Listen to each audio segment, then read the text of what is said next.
tardes. Tuvimos un pequeño problemita, pero aquí estamos otra vez, alabando el nombre del Señor. Vamos a orar. Señor, te damos gracias por tu presencia hermosa. Papito lindo, te invitamos, Señor, que vengas a nuestros hogares. Que vengas, Señor, y llenes esta casa de tu gloria. Te invitamos, Señor, a que vengas y que pueda fluir tu preciosa presencia. Porque hemos venido con un corazón dispuesto para alabarte, para bendecir al Rey de Reyes y Señor de Señores. Ven, precioso Jesús, ven, precioso Espíritu Santo, toma tu lugar, en el nombre de Cristo. Ven, Padre amoroso, en el nombre de Jesús queremos alabarte con libertad, porque tú moras donde está la libertad. Gracias te damos, Señor, en el nombre de Jesús. Vamos a entonar ese canto hermoso. Y si puedes, ponte de pie allí en tu casa y usa tus palmas. Y vamos a cantarle al Señor, gracias sublime es. Esa gracia tan hermosa que nos dio en esa cruz. Aleluya.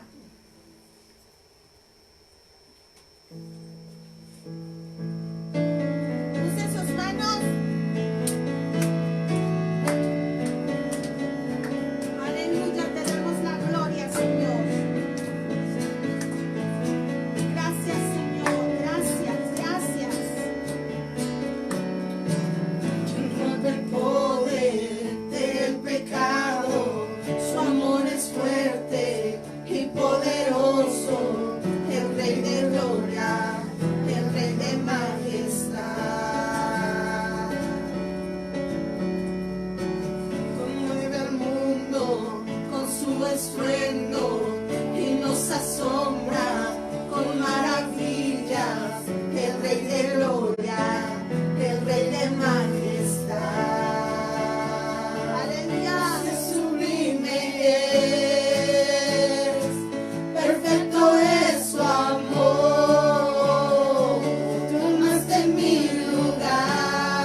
Perfecto es tu amor.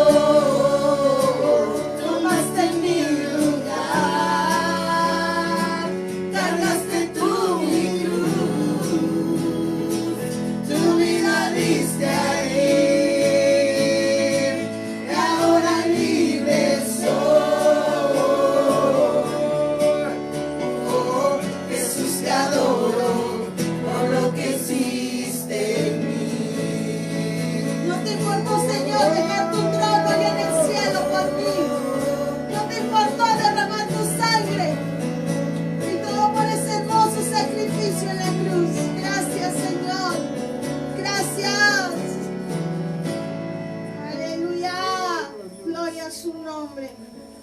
Yo quiero leer un pasaje que está en Isaías. Quizá muchos ya lo conozcan. Está en Isaías 53 y quiero darle lectura del 3 al 7. Dice: despreciado y desechado entre los hombres, varón de dolores, experimentado en quebranto, y como que escondimos de él el rostro. Fue menospreciado y no lo estimamos. Ciertamente llevó él nuestras enfermedades y sufrió nuestros dolores. Y nosotros le tuvimos por azotado, por herido de Dios y abatido. Mas él herido fue por nuestras rebeliones, molido por nuestros pecados. El castigo de nuestra paz fue sobre él, y por sus llagas fuimos nosotros curados. Todos nosotros nos descarriamos como ovejas, cada cual se apartó por su camino, mas Jehová cargó en él el pecado de todos nosotros. El pecado mío él lo derramó en esa cruz. Esa amada, déjame decirte que él se quedó sin sangre. Ya lo último que salía era agua de su cuerpo cuando el romano fue y le metió la lanza. Imagínate, yo quiero llevarte a esa escena donde Jesús está crucificado y sus discípulos están a su alrededor. Imagínate en ese momento. Vamos a entonar ese canto que dice: en la cruz del Calvario.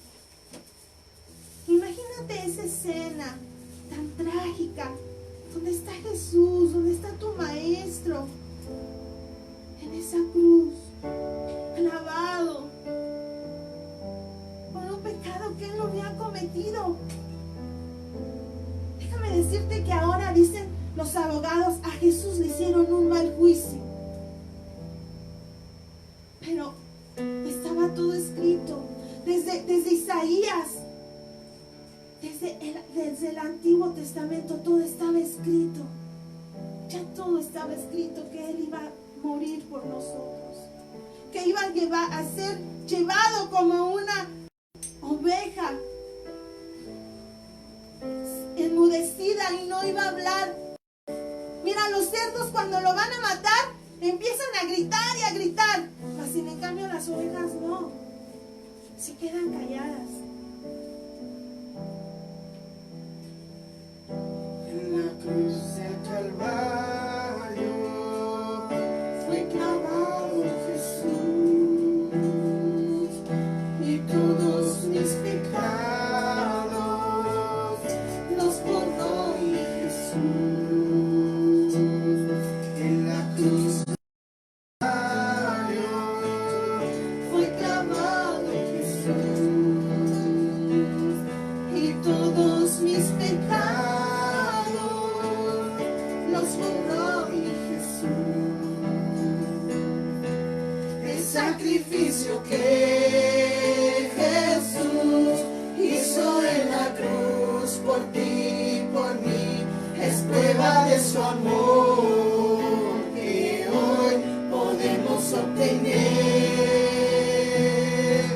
El sacrificio que Jesús hizo en la cruz por ti y por mí es prueba de su amor que hoy podemos obtener.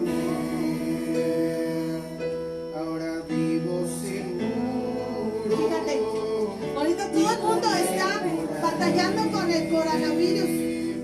Y dice la Biblia que él llevó nuestras enfermedades en esa cruz. Si tú lo crees, tú eres sano. El sacrificio que Jesús hizo en la cruz por ti y por mí es prueba de su amor que hoy podemos obtener. El sacrificio que Jesús hizo en la cruz por ti y por mí es prueba de su amor que hoy podemos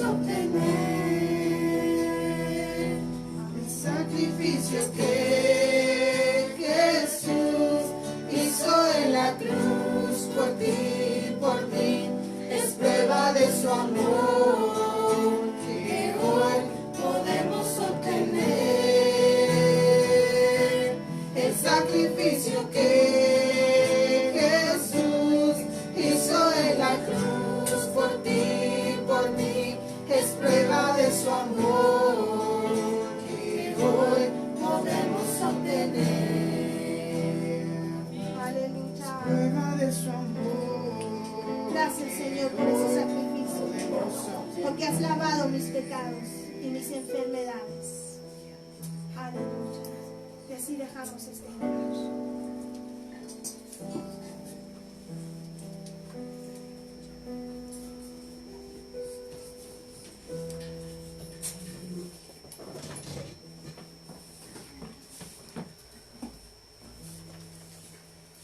Dios les bendiga, hermanos. Nada más terminamos de acomodar aquí. Estamos gozosos, los que estamos aquí presentes estamos gozosos. Espero que tú en tu casa estés igual que nosotros. Estamos ahorita en familia, tiempo de reunirnos, tiempo de estar con el Señor también, en familia y con el Señor.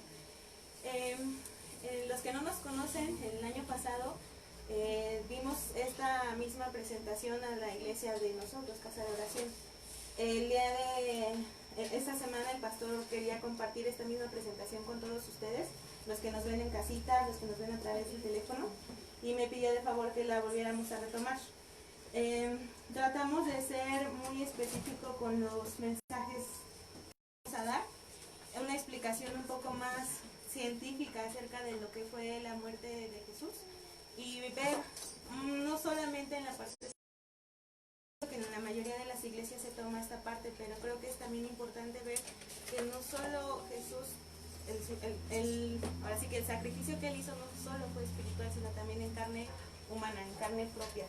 Y vamos a retomar esta. Está un poco extensa esta presentación, tratamos de hacerlo lo más puntual posible, entendiéramos mucho.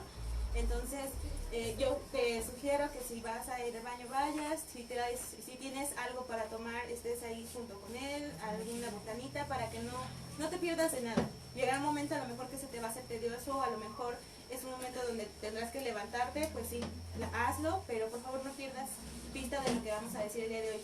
No vamos a dar o no vamos a leer todas las citas porque sería mucho. Simple y sencillamente vamos a puntualizar, las van a estar aquí puestas por si tú después las quieres apuntar y buscarlas aparte. Todos los hermanos que nos están viendo, ahí en los comentarios nos puedes dejar tus peticiones de oración, puedes decirnos desde dónde nos están viendo y por si tienen alguna petición que quisieran compartir con nosotros y darnos para que en la iglesia las podamos atender o podamos estar en oración en este. Pues ya nada más es que tiene que comencemos ahorita. Retomando, el día de ayer, vamos a irnos un poquito más rápido porque ayer fue Jueves Santo. Recordarán, bueno, desde aquí tengo este cuadro que se muestra, es acerca de los meses que se tenían anteriormente, bueno, no que se tenían anteriormente, sino así se les nombraba, y más o menos las fechas que se tenían. Nos vamos a enfocar mucho nosotros en lo que es el mes de Nisan, que es aproximadamente en... Entonces vamos a ver en marzo y abril, que es donde, por eso en México se celebra la Semana Santa, en otros lados del mundo se celebra la Semana Santa, dependiendo de la astrología, dependiendo de la alineación es en marzo o en abril. Este año es en abril, el año pasado recordarán fue en marzo. No nos vamos a meter porque es explicar muchísimo. Y le vamos a dar aquí tantito.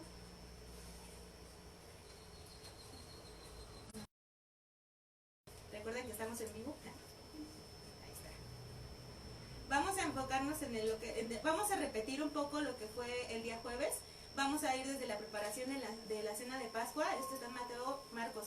Lo que hicimos aquí fue revisar los 4 evangelios y tratar de ponernos lo más concentrado posible. Recordemos que es una misma historia vista desde 4 puntos de vista diferentes. Lo que no te relata un evangelio lo relata el otro. Entonces realmente fue un trabajo muy extenso.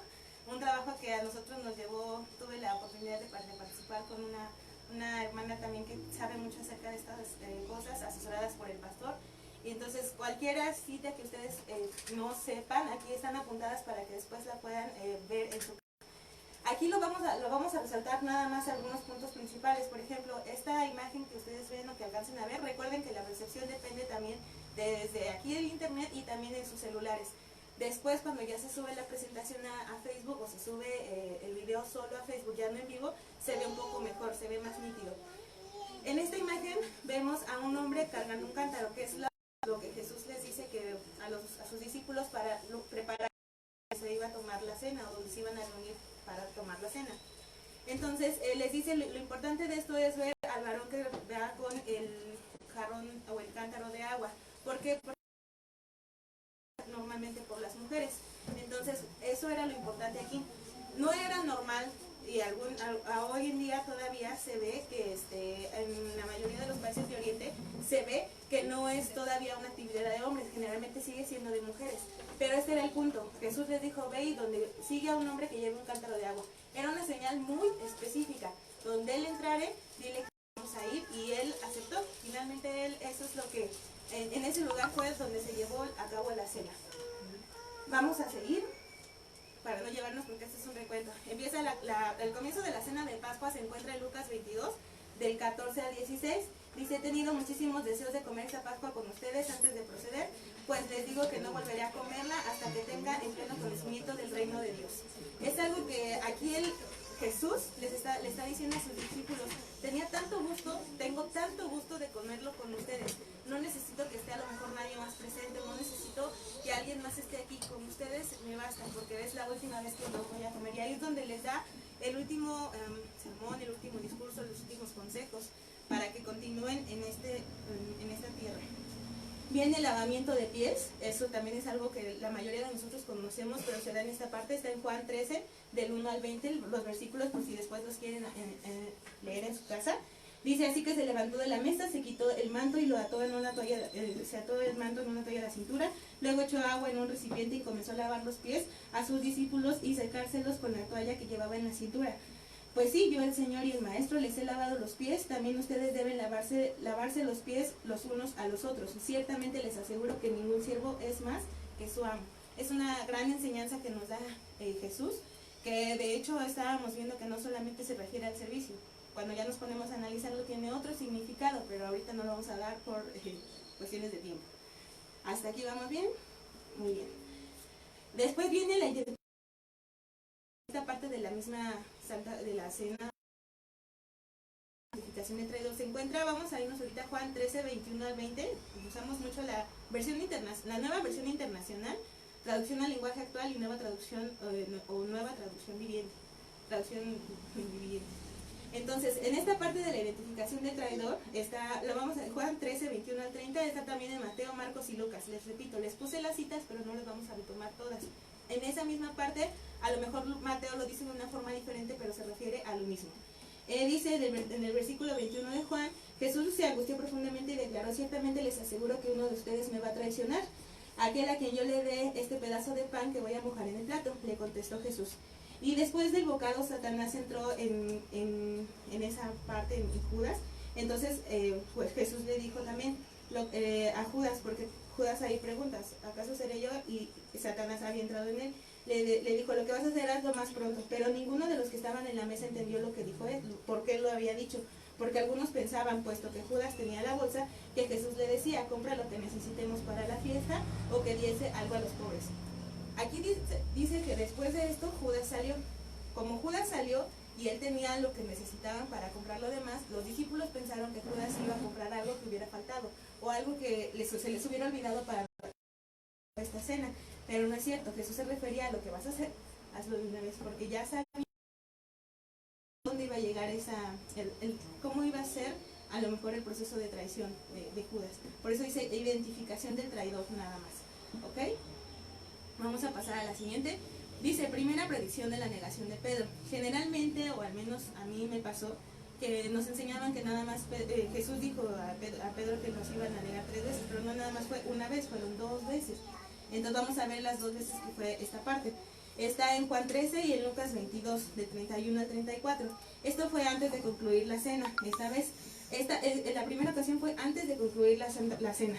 Después Jesús le dijo a Pedro, Pedro, escucha bien, Satanás ha pedido permiso a Dios para ponerles pruebas difíciles a todos ustedes, pero yo he pedido a Dios que te ayude para que te mantengas firme por un tiempo. Por un tiempo vas a dejarme solo, pero después cambiarás. Cuando eso pase, ayudarás a tus compañeros para que siempre se mantengan fieles a mí. Enseguida Pedro le dijo, Señor, si tengo que ir a la cárcel contigo, iré, y si tengo que morir contigo, moriré. Y Jesús le dijo, Pedro, hoy mismo antes de que decirte 3 veces que no me conoces. Esa es la primera negación la primera predicción acerca de la negación de Pedro. La conclusión aquí viene una parte que es muy importante también el día jueves, la conclusión de la cena. En Marcos 14, 22 al 25, Lucas 22, Mateo 26 y hace una referencia en 1 Corintios 11. En esta parte de Marcos 14 dice: mientras estaban comiendo, Jesús tomó pan y dio gracias a Dios, luego lo partió, lo dio a sus discípulos y les dijo: tomen, esto es mi cuerpo. Después tomó una copa llena de vino y dio gracias a Dios, luego la puso a sus discípulos y todos bebieron de ella. Jesús les dijo: esto es mi sangre y con ella Dios hace un trato con ustedes. Esta sangre servirá para que muchos puedan ser salvos. Será la última vez que yo beba este vino con ustedes, pero cuando estemos juntos otra vez en el reino de Dios, entonces todos beberemos vino nuevo. Esta la sacamos de la traducción al lenguaje actual. ¿Por qué nos vamos a este tipo de traducciones? Para que sea un poco más entendible el comprenderlas. Realmente vemos que aquí es donde Él ya se estaba anunciando como sacrificio y que nosotros podíamos ser partícipes y aceptábamos ese sacrificio. Es algo que hasta el día de hoy uno a veces se pone a pensar donde el amor de Cristo. Él entendía completamente la misión que tenía que hacer, la entendía perfectamente, completamente y estaba aceptando hacerla. Pero vamos a ver, eso en una parte, su entendimiento lo asimilaba. Pero después vamos a ver la parte humana que no todos estamos dispuestos a ver o no todos recordamos generalmente, ¿vale? Que creo que ahí es donde muchos de nosotros podemos identificarnos también con él. Ahora, aquí esta parte viene en el discurso del aposento alto.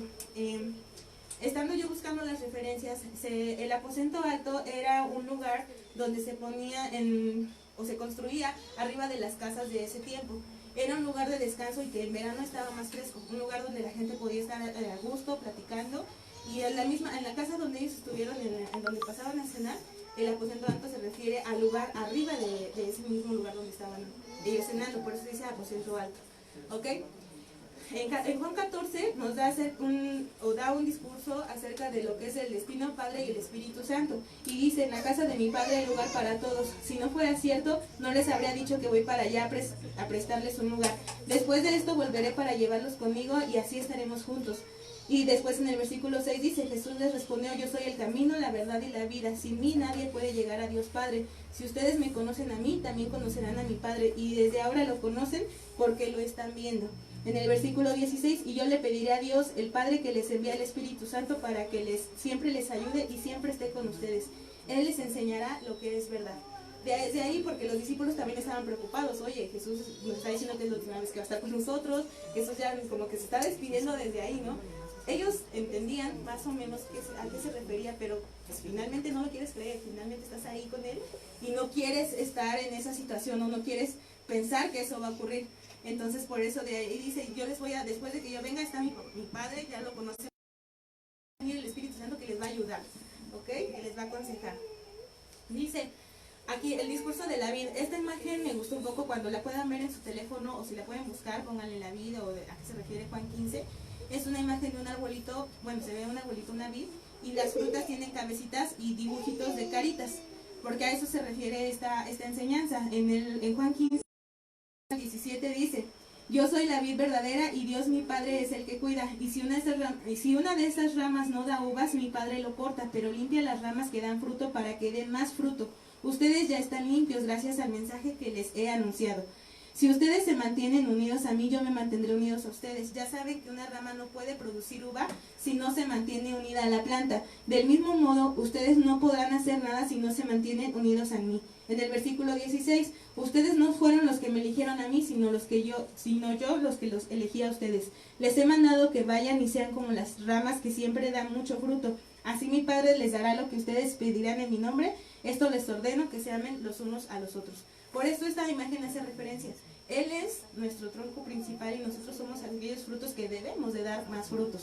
Por eso están esas caritas ahí. Y me gustó mucho, es a lo mejor una imagen que se utiliza con niños o algo más chiquito, pero creo yo que es una analogía muy bonita. Es algo que nos da una imagen clara de lo que se refería Jesús aquí. Esto nada más está en Juan, repetimos, por eso nada más está esta cita. Ninguno de los otros evangelios detalla esta parte del discurso. ¿Ok?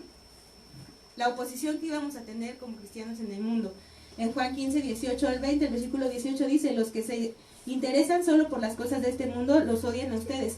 Pero recuerden que primero me odiaron a mí. Ellos los amarían a ustedes si ustedes fueran como ellos, pero ustedes ya no son que no sean como ellos, por eso los odian a ustedes. ¿Recuerdan que les dije que ningún sirviente es más que su jefe? Por eso, si la gente que solo ama este mundo me ha maltratado a mí, también los maltratarán ustedes. Pero si esa gente hace caso a lo que yo digo, también harán caso a lo que digan ustedes. Es algo que nos estaba preparando, los estaba preparando para lo que se iba a venir. Hoy en día vemos esas situaciones a través de las redes sociales, vemos que hay persecuciones, vemos que a lo mejor hay mismos cristianos que están unos con otros, o incluso hay cristianos falsos profetas que dicen una cosa y se evidencia que no era así y ahora todos somos encasillados en ese lugar. Entonces a ese tipo de oposición se refiere, pero él dice, acuérdense que primero a mí, entonces nos tenemos que refugiar primero en él, ¿ok? A lo que sigue, venida y ministerio del Espíritu Santo aquí en la tierra, Juan 16, 5 al 15. Les repito, todos estos fueron discursos un poco más largos, pero nada más estoy dando los puntos principales. Del versículo 8 al 11 dice, cuando el Espíritu venga, hará que los de este mundo se den cuenta de que no creer en mí es pecado. También les hará ver que yo no he hecho nada malo y que soy inocente. Finalmente el Espíritu mostrará que Dios ya ha juzgado al que gobierna en este mundo y lo castigará. Yo por mi parte regreso a mi Padre y ustedes ya no me verán. Pero en el versículo 12 dice, tengo mucho que decirles, pero el Espíritu Santo, Él les dará lo que es verdad y los guiará para que siempre vivan en la verdad. Él no lo hará por su propia cuenta, sino que les dirá lo que oigan de Dios del Padre y les enseñará lo que está por suceder. Y eso creo es una promesa que le estamos viendo ahorita. Los que hemos estado caminando con el Espíritu Santo, hemos visto que poco a poco Él nos ha guiado y se nos ha mostrado y se nos está mostrando qué es lo que va a pasar, qué es lo que va a ocurrir. Pero al mismo tiempo no nos da miedo, nos da como gozo porque sabemos en qué va a terminar para nosotros y para todos los que decidan aceptar este regalo que Jesús nos da. Dice, predicción del gozo por su resurrección. Juan 16, el 16 al 22 dice, en el versículo 20, les aseguro que ustedes se pondrán muy tristes y llorarán. En cambio, la gente que solo piensa en las cosas del mundo se va a alegrar cuando Él muriera. Dice, ustedes estarán tristes, pero luego se llenarán de alegría. En el 21, cuando una mujer embarazada está dando a luz, sufre en ese momento. Pero una vez que nace el bebé, la madre olvida todo su sufrimiento y se alegra porque ha traído un niño al mundo. Del mismo modo, ahora ustedes están tristes, pero yo volveré a verlos y se pondrán tan felices que ya nadie les quitará esa alegría. Entonces él estaba hablando de lo que nosotros íbamos a sentir, o sus discípulos iban a sentir, el día que él regresara a ustedes mismos. Entonces, a eso se refería esta parte.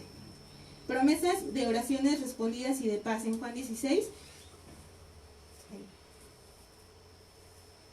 Promesas de oraciones respondidas y de paz en Juan 16.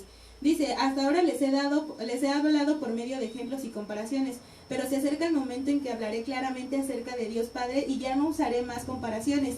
Ya no hará falta que le ruegue a mi Padre por ustedes, sino que ustedes mismos le rogarán a Él porque son mis seguidores. En el versículo 31, así que, porque ellos decían que no, que ahora los discípulos le decían a Jesús, no, pues es que ahora sí creemos en todo lo que tú nos estás diciendo. Y en el versículo 31 dice, ahora que así creen, pronto, muy pronto todos ustedes huirán, cada uno por su lado y me dejarán solo. Pero no estaré solo porque Dios mi Padre está conmigo. Les digo estas cosas para que estén unidos a mí y sean felices de verdad. Pero tengan valor, yo he vencido a los poderes que gobiernan este mundo, ¿no? Entonces es algo que a lo mejor ellos en su momento no lo entendieron, a lo mejor ellos en su momento o no supieron cómo reaccionar si es que lo entendían, pero ellos decían, por eso Jesús hasta se adelantaba en esa parte, tengan valor, no van a, o sea, yo ya vencí, vean lo que vean, yo ya vencí, vean lo que esté pasando, yo ya vencí, y eso es a lo que se refería. Oración, aquí viene otra parte muy importante, así como el lavado de pies, viene la oración de Jesús por sus discípulos, ya que no solo lo hace por los 12 que estaban, o los 11 que estaban ya ahí con él, sino también por los que después se iban a convertir a partir de su testimonio y de toda su vida y de lo que ellos. 17, 1 al 26 dice, en esta vida eterna lo reciben cuando creen en mí, en ti y en mí. Verdadero en mí, porque yo soy el Mesías que te enviaste al mundo. El versículo 20 dice, no pido solo por ellos, sino también por los que creerán en mí cuando escuchen el mensaje. El 24, Padre, los seguidores que tengo me los diste tú, y quiero que estén donde yo voy a estar, para que vean todo el poder que me has dado, pues me has amado desde antes de que existiera en el mundo. Y creo yo que también es una bonita promesa, ¿no? Que así como están conmigo, son los que tienen que estar. Muchas veces usamos esa palabra, los que estamos aquí son los que tienen que estar. pero ¿realmente somos los que tenemos que estar? ¿O de verdad nosotros como discípulos estamos haciendo la tarea de dar el mensaje? Entonces a lo mejor no es regaño, es como exhortación, a ver si de verdad, o a lo mejor reflexión de qué es lo que estamos haciendo como cristianos. Si lo estamos haciendo, no lo estamos haciendo, o de verdad él dice, ¿están todos los que tienen que estar conmigo? Seguimos. Aquí viene la segunda predicción de la negación de Pedro. Eso ya es, bueno, terminan el discurso en el apóstol hacia el huerto de Getsemaní, y en el camino viene la segunda, bueno, ya que están allá, viene la segunda predicción de la negación de Pedro. Está en Marcos 14, Mateo 26 y Lucas 22. El versículo 26 dice, después cantaron un himno y se fueron al monte de los olivos. Esta parte del himno también es muy interesante. Si después pueden buscar ustedes en su casa, y los que están aquí, busquen lo que era la Pascua. Incluso mencionan las 4 copas de la Pascua. De hecho, hay referencias de que Jesús bebió la tercera de las copas, que faltaba todavía otra copa, porque en la Pascua se cantaban himnos cada que se bebía una copa de la Pascua. Entonces por eso se refiere a esta parte. Se cantaron himnos y entonces dice, se fueron al monte de los olivos. Y cuando llegaron, Jesús le dijo a sus discípulos, todos ustedes van a perder su confianza en mí, porque la Biblia dice, heriré al pastor y se dispersarán las ovejas. Pero después de que Dios me vuelva la vida, iré a Galilea antes de que ustedes. Entonces Pedro le dijo, aunque todos te abandonen, yo no te voy a abandonar. Jesús le respondió, Pedro, no estés muy seguro. El gallo cante 2 veces, tú habrás dicho 3 veces que no me conoces. Esta parte de que el gallo cantó 2 veces solamente se menciona en Marcos. Mateo, Lucas no mencionan que fueron 2 veces, nada más dice antes de que el gallo cante. Y esto también es muy importante que ver. En la celebración de Pascua, o allá en Israel, se da en esas celebraciones el gallo canta más de una vez todas las noches. Generalmente era cada 3 o 4 horas. Entonces, los estudiosos en esta parte de Marcos que dice que el gallo cantará 2 veces, el segundo canto se refería antes del amanecer, como a las 6 de la mañana aproximadamente. El primer canto sería aproximadamente a las 3 de la mañana. Entonces por eso Marcos sí dice, van a ser 2 veces que el gallo va a cantar cuando tú me hayas negado 3 veces. Y ese es el único evangelio que maneja este canto del gallo doble. ¿Ok? Muy bien. Las oraciones de Jesús en el Getsemaní. Hay títulos que dicen las angustiantes, las terribles oraciones y toda esta parte. Lucas 22, Marcos 14 y Mateo 26 del 36 al 46. En Marcos 14, en el versículo 34 dice, les dijo, mi alma está destrozada de tanta tristeza hasta el punto de la muerte. Quédense aquí y velen conmigo. En Mateo 26, en el versículo 36, entonces Jesús fue con ellos al huerto de los olivos llamado Getsemaní y dijo, siéntense aquí mientras yo voy para allá a orar. Se llevó a Pedro y a los hijos de Zebedeo, Santiago y Juan y comenzó a afligirse y a angustiarse. Les dijo, mi alma está tan destrozada de tanta tristeza hasta el punto de la muerte. Quédense aquí y velen conmigo. Él se adelantó un poco más y se inclinó rostro a tierra mientras oraba. Padre mío, si es posible que pase de mí esta copa de sufrimiento. Sin embargo, quiero que se haga tu voluntad y no la mía. Luego volvió a los discípulos y les encontró dormidos. Le dijo a Pedro, ¿no pueden velar conmigo ni siquiera 1 hora? No sé, el espíritu está dispuesto, pero el cuerpo es débil. Él hablaba acerca de sí mismo, ¿no? De que lo que me está pasando sí quiero, pero no quiero al mismo tiempo, porque sé lo que voy a pasar. Dice en el versículo 42, entonces Jesús los dejó por segunda vez y oró, Padre mío, si es posible de mí pase esta copa, a menos que yo, si no es posible que pase esta copa a menos que yo la beba, entonces hágase tu voluntad. Cuando regresó de nuevo a donde estaban ellos, les encontró dormidos porque no podían mantener los ojos abiertos. Refiere a la Biblia de la misma tristeza. Yo creo que a todos nos ha pasado, o sea, no es como defensa, pero a todos nos ha pasado que llega un momento que estás orando y lloras mucho y llega un momento que tus párpados se sienten cansados. Ellos también era de noche, estaban cansados, habían caminado. Jesús había hecho muchas cosas en esa semana, entonces también tantito el agotamiento, tantito la tristeza, y por eso ellos a lo mejor no llegaban a entender el sufrimiento de Jesús. O sea, por eso les decían, no puede ser que no puedan. Y ellos de la tristeza a lo mejor se sentían todavía peor tantito al tener que orar con ese sentimiento de culpa, se podría decir, ¿no? El versículo 44, así que se fue a orar por tercera vez y repitió lo mismo. Luego se acercó a sus discípulos y les dijo, adelante, duerman y descansen. Pero miren, ha llegado la hora, el Hijo del Hombre es traicionado y entregado en manos de pecadores. Levántense, vamos, miren, que el que me traiciona ya está aquí. En Lucas 22, en el versículo 45 dice, entonces incluso apareció un ángel del cielo y lo fortaleció, oró con más fervor y estaba en total agonía de espíritu, que su sudor caía de tierra como grandes gotas de sangre. Esto es muy importante. Si se dan cuenta, a lo mejor son 3 evangelios, pero narran una misma escena. Narran algo que a lo mejor no te dice Mateo, no te dice Juan, o no te dice en otras situaciones.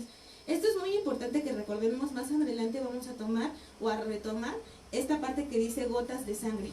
Científicamente y médicamente es cierto esta parte. ¿Ok? Vamos a ver aquí. Bueno, aquí vamos a ir. Históricamente la hematidrosis, hemadrosis, como ustedes la quieran llamar, se descubrió, se narró por primera vez en la persona de Jesucristo, según en el Evangelio de Lucas. O sea, Lucas fue el primero y el único que lo narró. Aquí vamos a ver algo muy interesante. La gente que no conozca o que diga es que no pueden sudar sangre literalmente, sí se puede. Dice, la causa de este fenómeno es un intenso estrés que provoca en el organismo una descarga del sistema nervioso vegetativo simpático, o es una reacción de alarma o estrés. Cuando todos nos hemos sentido muy alarmados o muy estresados, así sucede. Dice, hay efectos cardiovasculares y metabólicos. Vasoconstricción cutánea. Vasoconstricción se refiere a que tus arterias, si tienen este tamaño, se hacen más pequeñas, ¿ok? Dice, sobre todo cutánea y a nivel abdominal. Entonces dice, porque esto es, la sangre en el abdomen es bastante. Entonces, cuando hay una vasoconstricción abdominal, la sangre abandona el abdomen para irse a órganos vitales, que en este caso es corazón y cerebro. El sentido de este proceso es que el organismo se prepara para el peligro, llevando toda la sangre a órganos vitales. Esto hace que aumente mucho la presión arterial y se activa un organismo de descarga vasodilatadora que provoca una gran sudoración para perder ese volumen. Las venas, algunas se contraen y las que están sobre o cerca de la piel se dilatan, se hacen más grandes. El cuerpo lo toma como que hay muchísimo líquido que sacar y empiezan a sudar, empieza a salirse. Dice entonces sucede que toda la sangre que ha sido expulsada del intestino a la superficie cutánea se dirige a donde hay vasodilatación, que decíamos que la arteria se hace más grande. Entonces las glándulas sudoríparas, el tejido no soporta la presión y la sangre se sale de su lugar y empieza a salir a través de las glándulas sudoríparas. Es por eso que el sudor se vuelve sangre. No crean que toda la cara se le va a poner roja, o no crean que a lo mejor todo el color, toda su piel se va a poner roja. No, hay imágenes donde ustedes buscan donde van a ver que a lo mejor nada más como si tuvieran echado agua de Jamaica, se ve. O sea, no es tan, ¿cómo se podría decir? Tan escandaloso, tan fuerte que dijeras, ay, o como cuando te cortas o algo que sale muchísima sangre. No, sí se sale la sangre, pero no todos lo alcanzan a ver. Yo creo que por eso solamente Lucas lo refiere, ¿ok? Dice aquí, Judas conocía aquel lugar porque Jesús se había reunido ahí con sus... ¿Se recuerdan que salió? Pues regresó porque sabían dónde iban a estar. Entonces dice, viene la traición y el arresto de Jesús, que aquí es donde ya empezamos a la parte importante que nos compete en este viernes. Dice, en el versículo 2 de Juan, dice, Judas el traidor conocía el lugar porque Jesús solía reunirse ahí con sus discípulos. Los principales sacerdotes y los fariseos le habían dado a Judas un grupo de soldados romanos y guardias del templo para que lo acompañaran. Llegaron con antorchas encendidas, linternas y alarmas. También la Biblia te narra lo que hizo Judas. O sea, Judas salió, habló con ellos y ahí es donde le dan las monedas y él empieza a buscar una manera de traicionar a Jesús. Cuando regresa ve la oportunidad porque estaban ellos afuera, sin problema. En el versículo 44 de Marcos dice, el traidor, en el versículo 14 de Marcos, versículo 44 del capítulo 14 de Marcos dice, el traidor Judas había acordado previamente con ellos una señal. Sabrán a cuál arrestar cuando yo salude con un beso, al que yo salude con un beso. Entonces podrán llevárselo bajo custodia. En cuanto llegaron a Jesús, Rabí, le exclamó y le dio el beso, el conocido beso de Judas, ¿no? En esa parte es donde ocurre. Ahora, vamos a ver que también mientras está todo el arresto, viene esta parte que la mayoría también conoce, que es cuando Pedro trata de defender a Jesús, de ahí. En Juan 18:2, del 12, Marcos 26 y Lucas 22 en esta parte, vamos a ver lo que dice Juan 18. En el versículo 9 dice, para que se cumpliese aquello que se había dicho, de los que me diste, ninguno perdí. Entonces Simón Pedro, que tenía una espada, le desenvainó, hirió al siervo del sumo sacerdote y le cortó la oreja derecha. Y el siervo se llamaba Malco. Jesús entonces le dijo a Pedro, mete tu espada en la vaina, la copa que el Padre me ha dado, ¿no la he de beber? Dice, entonces la compañía de soldados, el tributo y los alguaciles de los judíos aprendieron a Jesús y lo ataron. Y ahí es cuando se lo llevan. Hay una parte en la Biblia que dice que solamente nadie más que Jesús iba a ser llevado y iba a ser sacrificado. Entonces por eso cuando Jesús ve la acción de Pedro, lo reprende, le dice, no, espérate, porque aquí solamente yo voy a ser el que va a sufrir. Tú no tienes por qué, el sacrificio es mío porque fue la encomienda que a mí se me dio. Entonces volvemos a lo mismo, Jesús sabía lo que tenía que hacer, por muy doloroso que sabía que le iba a resultar. ¿Ok? Como ya lo decía a un principio la hermana Patti, y creo que la mayoría de nosotros sabe, Jesús no llevó un juicio justo, pero tampoco llevó un juicio normal, como se podría conocer. Hemos dividido estas partes o las partes del juicio de Jesús para que vayamos entendiendo cómo fue que se dio y vayamos identificando dónde fue que no estuvo lo correcto. La primera vamos a ver que Jesús, o vamos a dividir, que Jesús tuvo un juicio judío y un juicio romano. Esa va a ser la principal división. Y vamos a ver que el juicio judío lo podemos dividir en tres partes. Vamos a ver ahorita, porque la primera parte del juicio judío es cuando Jesús es arrestado y se lleva ante Anás o Anás, dependiendo de la traducción y la pronunciación que le den.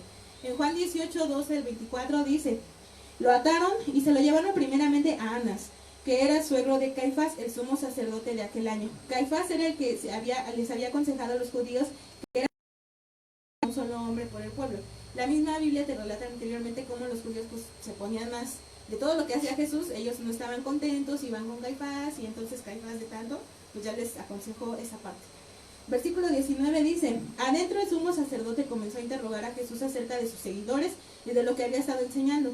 Jesús contestó, todos saben lo que enseño, he predicado con frecuencia en las sinagogas y en el templo, donde se reúne el pueblo, no he hablado en secreto, ¿por qué me haces a mí esa pregunta? Pregúntales a los que me oyeron, ellos saben lo que dije. En el versículo 22, entonces uno de los guardias del templo que estaba acá, cerca le dio una bofetada a Jesús. Esta es la forma de responder al sumo sacerdote. Jesús contestó, si dije algo indebido debes demostrarlo, pero si digo la verdad, ¿por qué me pegas? Entonces Anás ató a Jesús y lo envió a Caifás, el sumo sacerdote. Aquí viene la segunda parte del juicio, que podríamos decir, bueno, antes, en donde va a venir, lo llevan a Caifás y es la segunda parte del juicio. Pero en esta parte de Anás viene la primera negación de Pedro. No todo fue en el momento, no todo fue en el mismo lugar. Entonces por eso queremos diferenciar bien dónde fueron las negaciones de Pedro. Viene la primera donde está con Anás. En el Juan 18, del 15 al 18, dice, Pedro tuvo que quedarse fuera. Cuando Jesús entra con Anás, Pedro tuvo que quedarse afuera junto a la puerta. Entonces el discípulo que conocía al sumo sacerdote habló con la mujer que cuidaba la puerta. Y ella dejó entrar a Pedro. La mujer le preguntó a Pedro, ¿no eres tú también uno de los discípulos de ese hombre? Y Pedro dijo, no lo soy. Como hacía frío, los sirvientes de la casa y de los guardias habían hecho una fogata con carbón. Estaba ahí de pie junto al fuego calentándose y Pedro estaba con ellos también calentándose. Entonces en esta parte la mujer le pregunta y es cuando viene la primera la primera negación de Pedro. Marcos 14 dice en el versículo 68, mas él negó diciendo, no lo conozco, ni sé lo que dices. Y salió de la entrada, y ahí Marcos refiere que fue la primera vez que cantó el gallo. Recuerden que Marcos menciona 2 veces. Entonces cuando Pedro nega por primera vez, es la primera vez que canta el gallo. Viene la segunda fase del juicio judío, que les digamos que es ante Caifás. Está referido en Mateo 26 y Marcos 14. Esos dos capítulos son muy largos, entonces generalmente se maneja esta parte ahí. Marcos 14 dice, en el versículo 57, luego la gente que había arrestado a Jesús lo llevó a casa de Caifás, el sumo sacerdote, donde se habían reunido los maestros de la ley religiosa y algunos ancianos. Dentro, los principales sacerdotes y todo el concilio supremo intentaban encontrar testigos que mintieran acerca de Jesús para poder ejecutarlo. Sin embargo, aunque encontraron a muchos que accedieron a dar un falso testimonio, no pudieron usar el testimonio de ninguno porque se contradecía entre sí mismo, no concordaba. Después le preguntaron, ¿eres tú el Mesías, el Hijo bendito? Jesús le dijo, yo soy. Y ustedes verán el Hijo del Hombre sentado en el lugar del poder a la derecha de Dios y viendo cómo bajan las nubes del cielo. Mateo 26, en el versículo 66, dice, Jesús guardó silencio ante tantas cosas que le estaban diciendo. Marcos sí refiere que en algunas contestó y Mateo refiere que cuando ya le empezaban a decir de más y demás, él no guardaba silencio porque pues no tenía caso que les dijera algo que ellos ya sabían y que después ellos mismos se contradecían. Entonces Jesús guardó silencio. Entonces el sumo sacerdote le dijo: te exijo en el nombre del Dios viviente que nos digas si eres el Mesías, el Hijo de Dios. Jesús respondió: tú lo has dicho, y en el futuro me verán al Hijo del Hombre sentado en el lugar del poder a la derecha de Dios y viniendo en las nubes del cielo. Entonces el sumo sacerdote se rasgó las vestiduras en señal de horror y dijo: blasfemia, ¿para qué necesitamos más testigos si hemos oído la blasfemia que dijo? ¿Cuál es el veredicto? Y todos gritaron, los que estaban ahí gritaron: culpable, merece morir. Entonces algunos de ellos darle puñetazos, algunos gritaban: profetízanos, y se burlaban. Profetízanos, me decían: a ver, dinos quién te golpeó esta vez. En esta parte, cuando Jesús es llevado con Caifás, viene la segunda y la tercera negación de Pedro. Está referido en Juan 18, 25 al 27 y Marcos 14. Dice, mientras tanto, en el versículo 25 de Juan dice: mientras tanto, como Simón Pedro seguía en pie junto a la fogata calentándose, volvieron a preguntarle: ¿no eres tú también uno de sus discípulos? No soy yo, negó Pedro. Pero uno de los esclavos del sumo sacerdote, pariente del hombre al que Pedro había cortado la oreja, preguntó: ¿no te vi en el huerto de los olivos junto con Jesús? Y una vez más Pedro lo negó y enseguida cantó el gallo. En esta parte también Marcos 14 dice: poco después al que estaban ahí le dijeron otra vez: verdaderamente tú estás con ellos, porque eres Galileo, y tu manera de hablar es semejante a la de ellos. Entonces Pedro empezó a maldecir y jurar: no conozco a ese hombre del que tú hablas. Y el gallo cantó la segunda vez. Entonces Pedro se acordó de las palabras que Jesús le había dicho: antes de que cante el gallo 2 veces me negarás, y pensando en esto lloró amargamente. Vemos aquí esta parte, creo que a todos igual nos ha pasado como a Pedro, no lo negamos, pero llega un momento en que hacemos algo que Jesús ya nos dijo: por ahí no, por aquí no, no lo hagas, esto no es así. Lo hacemos y nos acordamos de esas palabras y pues también lloramos amargamente. Que no es lo ideal y creo que en casita también me comprenderán. En algún momento nos ha pasado y si no, qué bueno que no te ha pasado. Qué bueno que tú sí escuchas la voz de Dios. Lucas, aquí vamos a ver en esta parte, viene la tercera parte del juicio. Realmente ver en la Biblia esta situación es muy confusa. La Biblia te lo maneja de corrido. Y entonces incluso hay donde se menciona que se fue con Anás, otros evangelios no te lo mencionan. Y no te mencionan que hubo 3 partes, otros nada más te manejan que con Caifás fue una. Y de ahí se fue con Pilato, pero no, vamos a ver en esta parte por qué.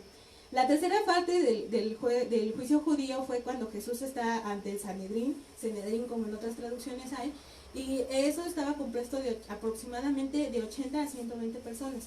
Entonces vemos que una fue con Anás, Caifás y después con el Sanedrín, porque con Caifás en la noche todavía habían pocas personas, no eran muchísimas. Aquí viene, en esta parte es donde vemos que aquí se llevó un juicio casi similar a lo que se llevó en el día de anoche. Le preguntaban, él no contestaba. Incluso en esta parte ya se ve a Jesús un poco pues golpeado por lo que se le había hecho en la noche pasada o durante la madrugada.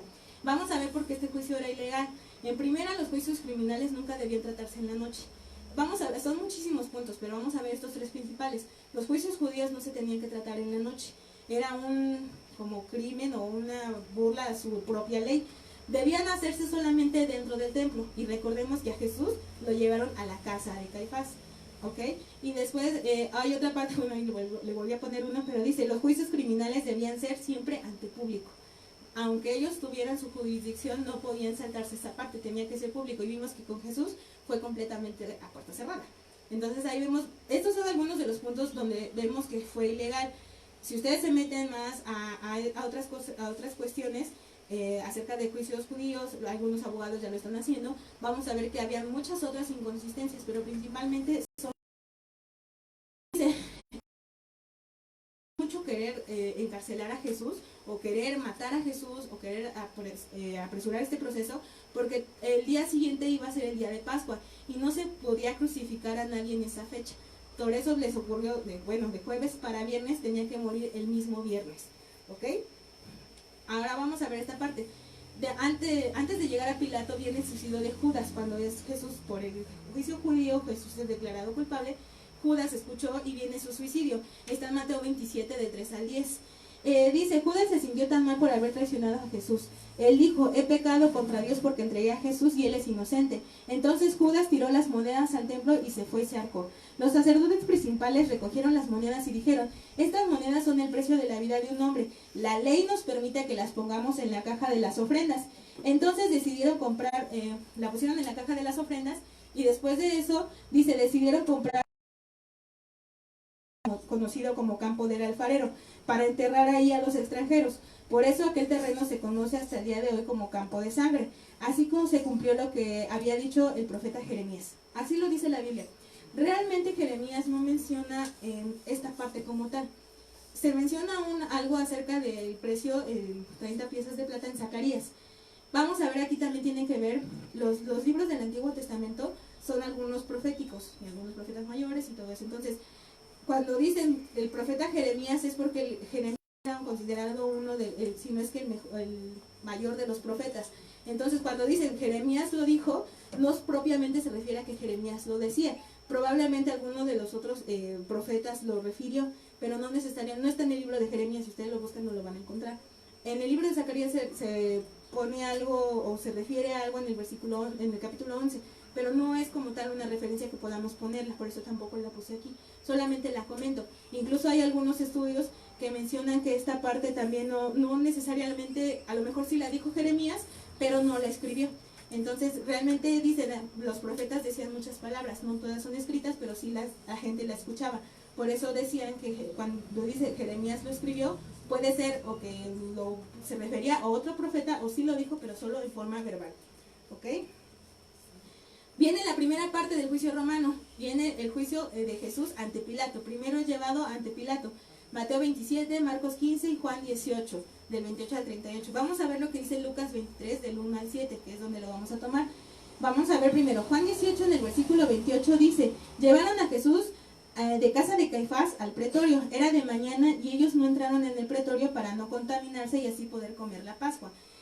No contaminarse se refiere a que los mismos miembros de los judíos no querían entrar a un lugar de gentiles. Entonces, si entraban a un lugar de gentiles, se contaminaban. Por eso dice que ellos no entraron para poder comer al día siguiente la Pascua.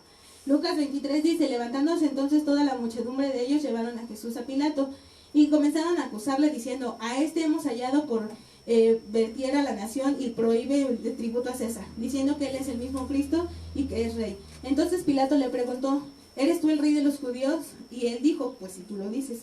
Y Pilato dijo a los principales sacerdotes y a la gente, ningún delito hallo en este hombre.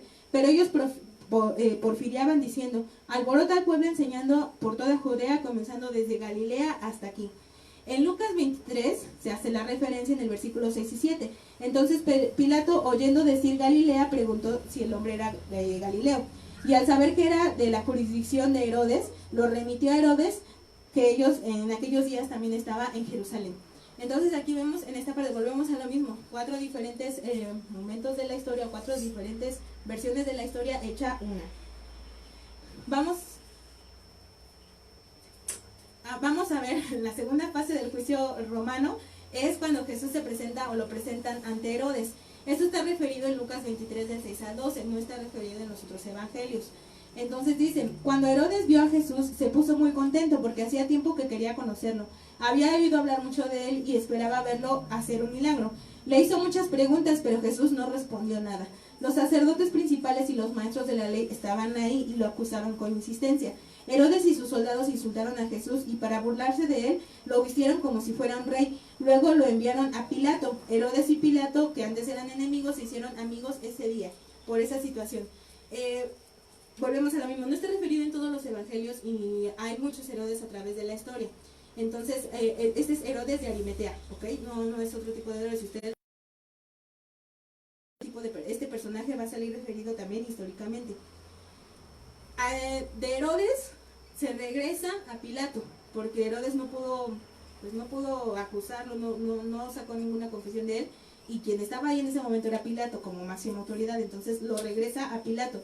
Algunas versiones o nuevas traducciones no te dicen que lo regresó, o sea, ponen el juicio de Pilato y ya se pone hasta donde se va a ser juzgado. Se saltan la parte de Herodes o refieren que Herodes y Pilato al mismo tiempo lo juzgaron, se podría decir lo juzgaron. Entonces vamos a ver que no, que lo vuelven a regresar con Pilato. En el Mateo 27, del 15 al 26 dice, ahora bien, en el día de las misas se acostumbraba, el gobernador acostumbraba a soltar un preso al que quisieran, y tenían entonces un preso llamado Barrabás. Reunidos pues a ellos, Pilato salió del pretorio y le dijo, ¿a quién quieren que suelte, a Barrabás o a Jesús llamado el Cristo? Porque sabía que por envidia le habían entregado. O sea, incluso Pilato se daba cuenta que no era culpable, nada más era por envidia que ellos le tenían. Y estando él sentado en el tribunal, su mujer le mandó a decir, no tengas nada que ver con este justo, porque yo he padecido mucho en sueños por causa de él. Pero los principales sacerdotes y los ancianos persuadieron a la multitud que pidiese a Jesús fuera muerto. Y respondiendo el gobernador les dijo, ¿a cuál de los dos queréis que os suelte? Y ellos dijeron, a Barrabás. Pilato les dijo, ¿qué pues haré de Jesús llamado el Cristo? Y todos dijeron que sea crucificado. Versículo 24, viendo Pilato que, el 23, y el gobernador le dijo, pues qué mal ha hecho, pero ellos seguían gritando que sea crucificado. Recordemos que no era el mismo lenguaje tampoco, entonces lo poco que entendía Pilato por estar ahí y lo poco que ellos hablaban griego, pues trataban de comunicarse. Entonces viendo Pilato no adelantaba nada, sino que se hacía más alboroto, tomó agua, se lavó las manos delante del pueblo diciendo, inocente soy yo de la sangre de este justo, allá ustedes. Y respondiendo a todo el pueblo, su sangre será sobre nosotros y sobre nuestros hijos. Entonces soltó a Barrabás. Vamos a ver aquí, la parte del lavado de Pilato, era un lavado de manos que era una costumbre judía, pero él lo hizo para que ellos vieran que estaba de su lado por una parte.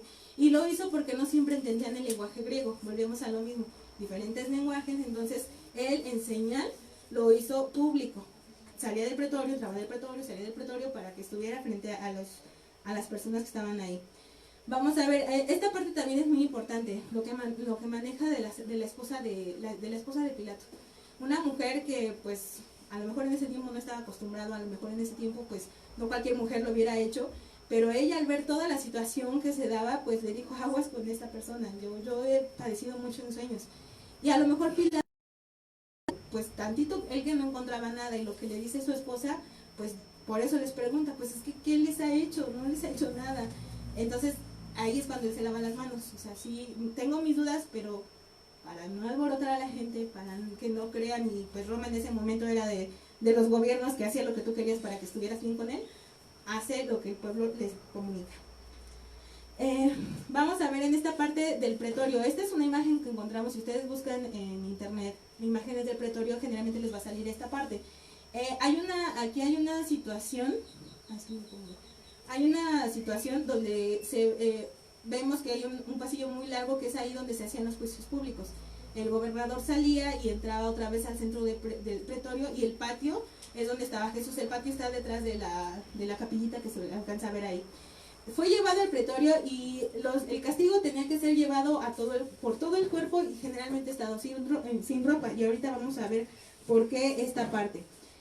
Vamos a ver que los azotes que se le dieron a Jesús son algo también muy impresionante y al mismo tiempo cruel.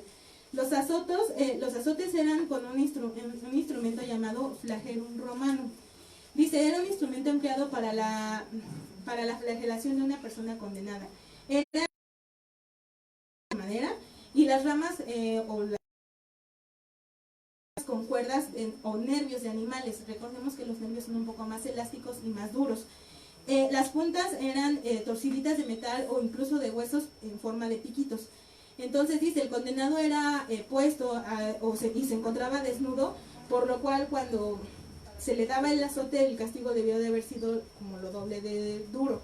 Durante el castigo, la postura corporal debió ser encorvada para que tuviera mayor exposición de lo que era el tórax y pudiera haber mayor castigo.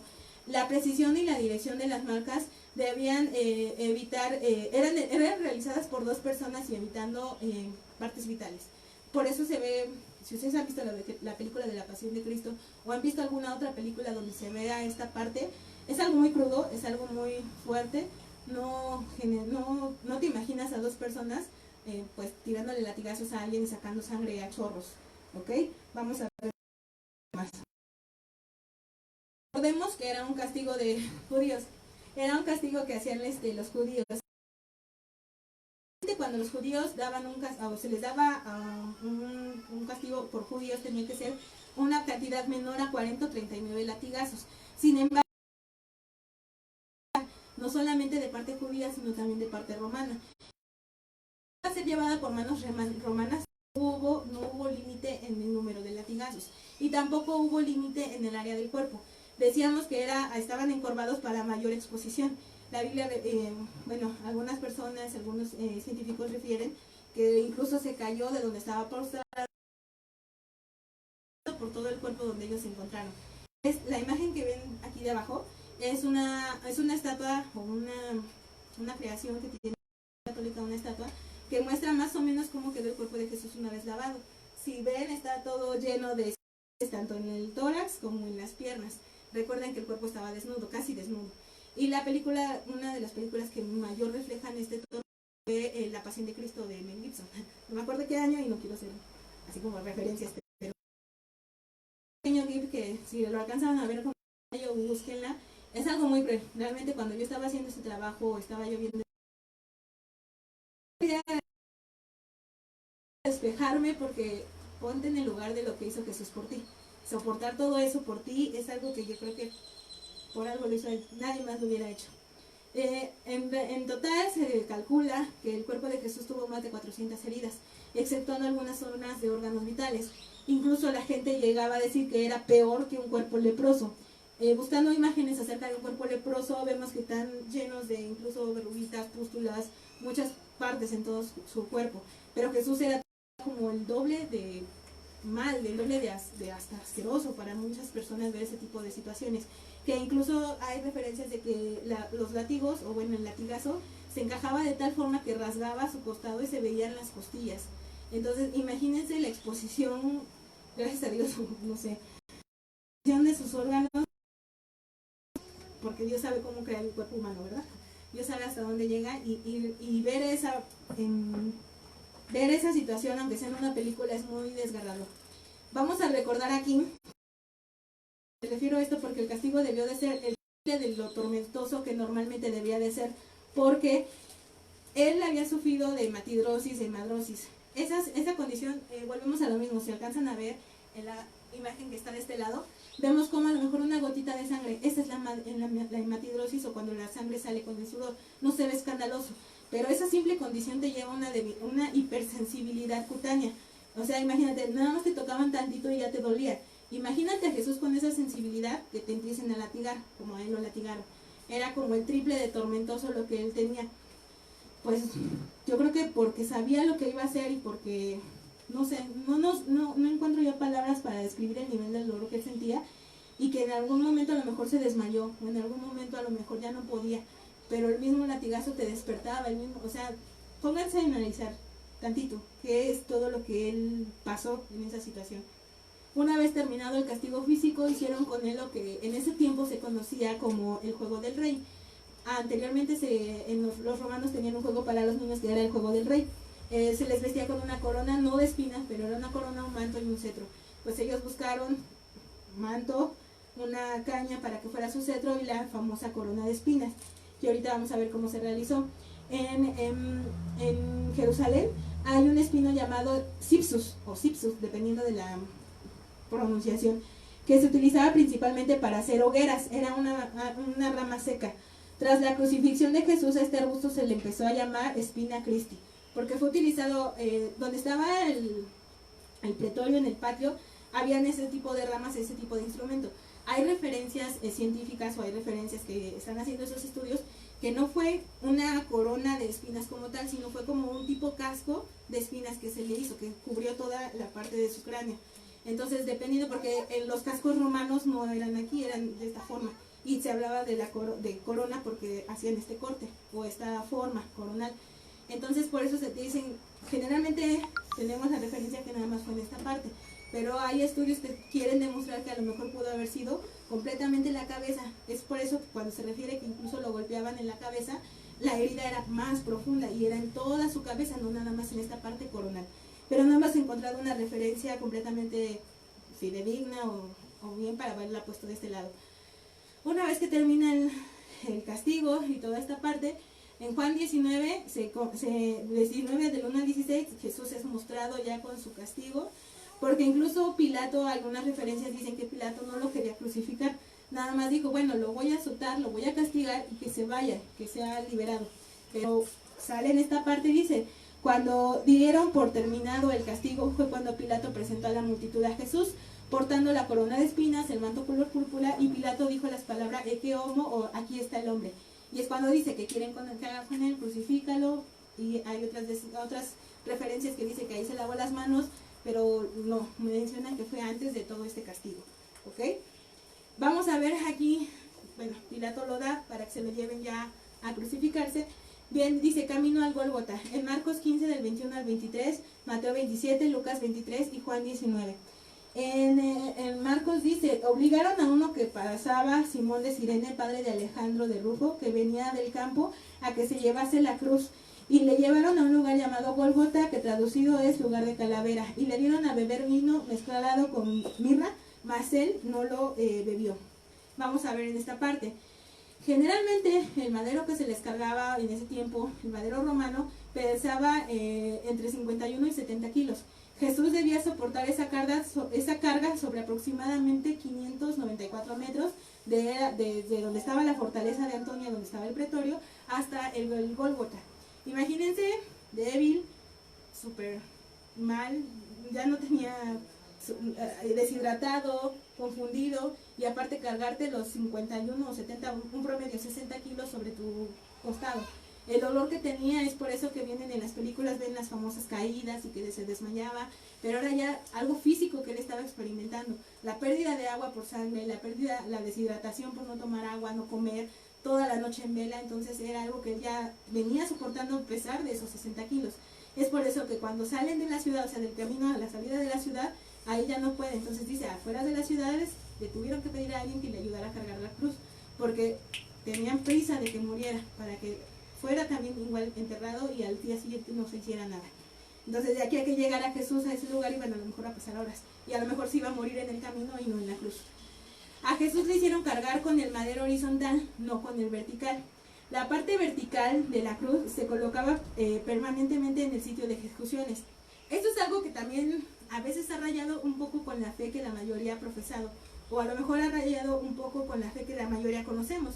Cuando dicen Jesús cargó la cruz, todos nos imaginamos que literalmente fue la cruz. Y realmente no, el simple madero que se llama platibulum, es platibulum y stipes, es la parte horizontal, platibulum.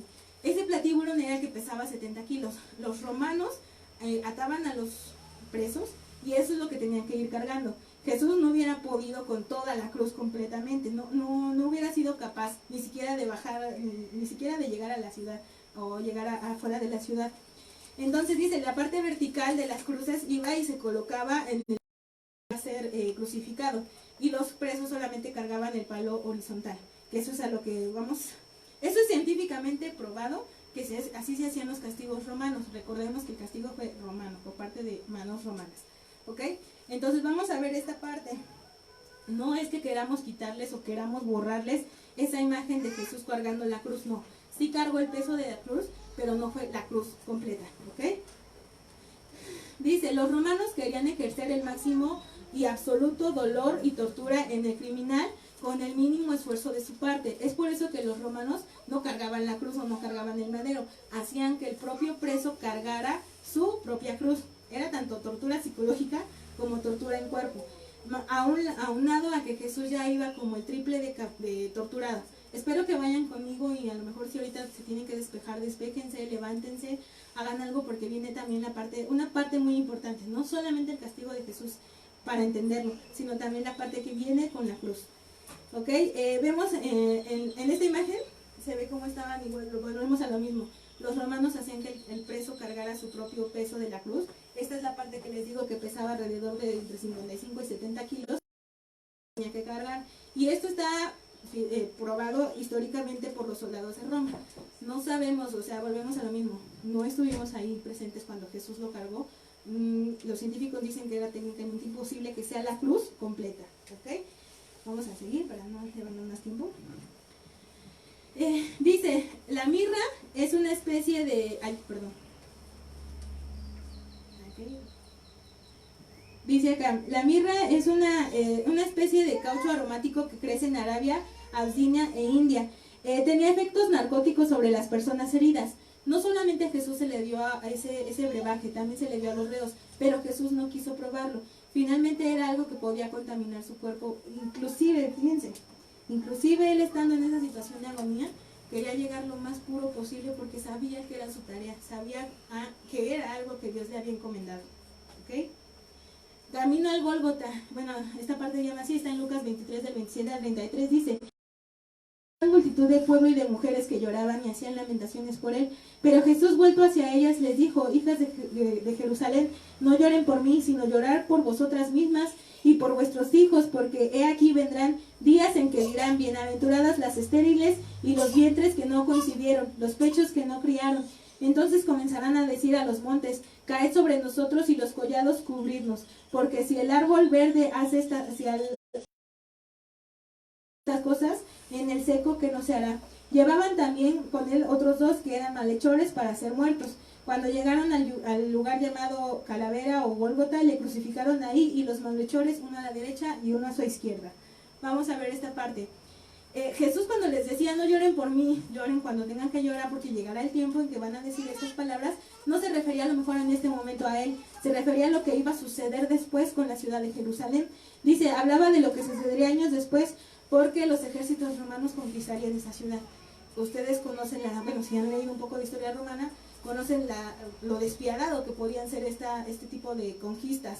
Entonces decía, es que ahí cuando ustedes van a decir: benditas las que no dieron a luz, porque los hijos los mataban, a las mujeres las hacían esclavas, los hombres eran muertos, etcétera, etcétera.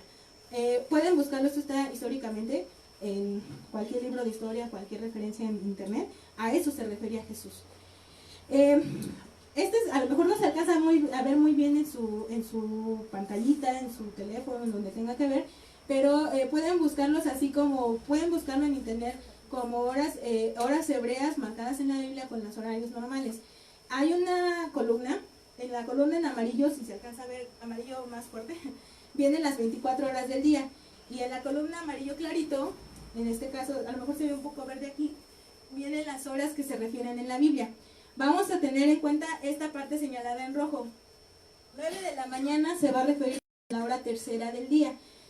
3 de la tarde va a referirse como la hora novena del día. Y esto es muy importante porque la Biblia te refiere a la hora novena, a la hora tercera, a la hora quinta, a la hora sexta, y eso se refiere más o menos. Cuando Jesús es llevado con Pilato eran aproximadamente las 6 de la mañana. Arriba, que era cuando se salía el sol. Toda la demás fue la hora décima, y todo eso fue en la noche, en la madrugada. La hora tercera del día va a ser a las 9 de la mañana, que es ahí donde, vamos a ver qué pasa en esa situación. Llegando al Calvario era la hora tercera, que eran aproximadamente las 9 de la mañana. Llega al Gólgota, imagínense todo el jueves que tuvo, toda la noche que pasó, todo el cansancio, y apenas eran las 9 de la mañana. Uno diría, ¿no?, que tanto estuvo soportando. Cuando era la hora tercera, dice la Biblia, era crucificado. Vamos a ver que volvemos a lo mismo, no es para quitar fe de la gente que piensa que Jesús fue clavado en las palmas, no. Científicamente no era posible que Jesús fuera clavado en las palmas. El peso de Jesús no le hubiera a lo mejor arrancado sus palmas, o le hubiera hecho una cortada mucho más grande. Para poder aguantar el peso de Jesús y que pudiera estar colgado en la cruz, tuvo que ser clavado, dicen las referencias, en la muñeca, entre los huesitos de la muñeca. Los mismos huesitos hacían como tope para que no se viniera bajo el cuerpo. Los clavos eran aproximadamente de unos 18 centímetros. Atravesar la carne y llegar hasta el madero. Algunos maderos eran atravesados, dependiendo de los huesos y de todo lo que había. ¿Ok? Y volvemos a lo mismo. Incluso ya hay en YouTube, ustedes pueden buscar la muerte de Jesús animado si no quieren ver tanta sangre. Y viene esta parte donde ya hasta los mismos se están clavando en la palma, como antes se creía, lo están clavando en las muñecas. Esto está referido en Marcos 15 a 25. Vamos a seguir. Dice, al romper el tendón, a Jesús pues le hicieron muchas cosas, dice, le clavan los pies, pero tenía su fundamentación. Dice, una vez que terminaron con las muñecas, se procedió a clavar los pies, atravesando por el arco de cada uno y flexionando las rodillas. Esto es porque al romper el tendón y estar clavado por las muñecas, Jesús debía hacer un gran esfuerzo con todos los demás músculos de la espalda para poder respirar. Lo que hacían con eso de los pies era para que él no tuviera oportunidad de levantarse. Si tú estás colgado, clavado, lo que hace el cuerpo o la gravedad es bajar. Tantito se extienden horas y dejas los pulmones no hacen su amplitud al respirar. Entonces, tantito no respiras por esa parte. Cuando te inmovilizan los pies o te los incapacitan, no puedes levantarse, porque si vemos, estaban en un maderito chiquito, donde bien podía Jesús haberse levantado de puntitas. Pero eso es lo que hacen con la incapacitación de los pies. No puedes respirar y tampoco te puedes levantarte para que, aunque sea, te libere un poco tus pulmoncitos o tu diafragma. Entonces, imagínense todo el sufrimiento que ya tenía, más el que ahorita estaba pasando. Tantito los clavos a lo mejor te adormece el cuerpo, pero sin poder respirar es lo peor que creo que le pudo haber pasado a Jesús en ese momento. La posición de la cruz debió ser una tortura. Los hombros descendieron aproximadamente 15 centímetros. En la postura de la cruz se bloqueaban todos los músculos que podían soltar el aire. Vemos aquí, en esta parte, si no hubiera sido colocado Jesús en esa situación, o en esta parte a lo mejor sin el maderito, un poco más lejos, el tórax se ve completamente extendido, pero a Jesús le subieron un poco los pies y los pusieron uno contra otro. Entonces vemos la imagen del tórax, se tuerce un poco y vemos los hombros totalmente caídos. Esta imagen que encontramos en internet, vuelvo a lo mismo, ustedes pueden hacer esta investigación. Esta imagen que ustedes ven es lo que decimos, Jesús empezó a perder todas esas capacidades físicas, porque él era cuerpo carne, empezó a perder todas esas capacidades físicas y lo hizo por amor, que también espiritualmente nos comparte mucho. Viene la primera palabra. Todos hemos escuchado acerca de las 7 palabras de Jesús, hemos escuchado acerca de lo que él dijo durante la cruz, pero no dijo las palabras completamente, o no solamente era una palabra. Palabra se refiere a una como enseñanza o algo que él te dice hacia ti. La primera palabra dice, Jesús decía, Padre, perdónalos porque no saben lo que hacen. Esta palabra pues es algo que Jesús se refiere acerca del desconocimiento que tenía, no solo del desconocimiento que tenía la gente hacia lo que él venía a hacer por ellos mismos. Ellos mismos, Padre, tú les mandaste a alguien que puede salvarlos, que puede ayudarlos, que puede estar con ellos, y ellos no quieren, lo desconocieron y lo están matando. Entonces perdónalos porque no saben lo que yo he venido a hacer por ellos. A eso se refiere esta palabra. Es algo que a lo mejor en el momento cuando lo dice en la cruz, imagínense cómo lo pudo haber dicho. Le faltaba el oxígeno, o bueno, le faltaba el aire, no podía respirar muy bien completamente y estaba cansado por el dolor y por otras situaciones que tenía ahí Jesús. Entonces imagínense, a lo mejor, Padre, perdónanos. A lo mejor fue un susurro, a lo mejor fue algo que no se puede decir como yo lo dije, pero él estaba aún ahí, estaba pidiendo por ti, aún ahí estaba pidiendo por la gente que lo estaba matando. Vamos a ver, después de esto viene, o dice, no, perdón, ya le regresé. Ok. Viene aquí, el método que se utilizaba, esta parte es muy importante y queríamos resaltarla. Dice, el método que se utilizaba era el de echar los pliegues dentro de una vasija y luego soltarlos. Esta parte creo que lo hemos leído suertes. Una vez que llega la cruz, he quitado, porque recuerden que traía el manto y traía todas estas cosas, es quitado para que nada más sea el crucificado, y sobre esas partes echaron las suertes. Las suertes era también, así como el juego del rey, era una costumbre romana que tenían los soldados. Pero esto es importante señalarlo porque la profecía estaba en Salmos 22, 18. Esa parte la pueden buscar ustedes en la Biblia y se refiere a lo que iba a pasar sobre los vestidos de la persona que iba a ser sacrificada. Dice, en el platíbulum, que recordemos que era el palo horizontal, dice que se colocaba un letrero pequeño. En el Evangelio de Mateo se dice que ponía, este es Jesús el Rey de los Judíos. En el Evangelio de Juan dice, Jesús el Nazareno, el Rey de los Judíos. Que el nombre no lo sé pronunciar en latín, pero volvemos a lo mismo. Diferentes versiones, diferentes puntos de vista. Y entonces ese es el lugar. Estamos acostumbrados a verlo a lo mejor en el palo vertical, pero dicen que ellos lo ponían en el platíbulo. No, porque precisamente como el cuerpo está colgado, no tenía caso que lo pusieran tan arriba, literalmente lo ponían sobre su cabeza. Entonces, si el cuerpo está caído del platíbulo, del madero horizontal, pues también ahí lo ponían, dependiendo. No todos eran clavados, algunos eran nada más amarrados o dependiendo. Volvemos a lo mismo, la tradición o el no conocer o el no saber o a lo mejor los científicos no encontraron, los arqueólogos no encontraron pistas de eso, la gente lo ha venido teniendo como creencia. Volvemos, no es contra tu creencia, sino estamos presentando pruebas que hasta el momento se están dando como científicas, ¿ok? Vamos a seguir. Los que pasaban le injuraban, meneando la cabeza y diciendo: tú que destruyes el templo y en 3 días lo reedificas, sálvate a ti mismo, si eres el Hijo de Dios y descendiente de la cruz. Eso está en Mateo 27.